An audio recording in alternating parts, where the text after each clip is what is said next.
Now to our top story this morning. South Carolina Republican Senator Lindsey Graham has died at 71 after a brief illness, according to his office.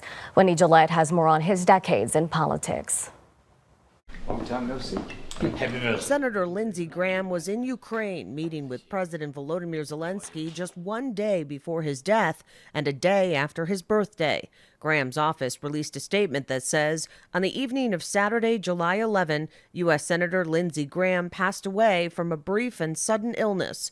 Senator Graham's family appreciates prayers at this time and asks for privacy during this incredibly difficult period.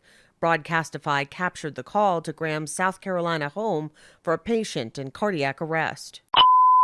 EMS 6 responded, press intercept at 7 on scene, cardiac arrest. Graham's Senate office released the statement of his death just before 2 a.m. Reactions were quickly posted online despite the overnight hours. President Trump wrote, Graham was one of the greatest people and senators he has ever known, always working and a true American patriot. South Carolina Governor Henry McMaster shared he and his wife are devastated, writing, Lindsey Graham is irreplaceable, the fiercest of fighters for South Carolina and America, and a loyal and steadfast friend.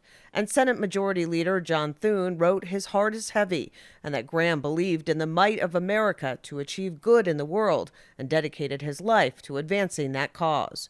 Graham was elected to the Senate in 2002 after serving in the House. He ran for president in 2016, criticizing then-candidate Donald Trump even after dropping out of the race. But once President Trump was in office, he and Graham formed a tight partnership, and the senator became one of his closest supporters. One thing I want people to know, I am standing with President Trump. He called himself a Reagan-style Republican, one of the most powerful lawmakers in the Senate.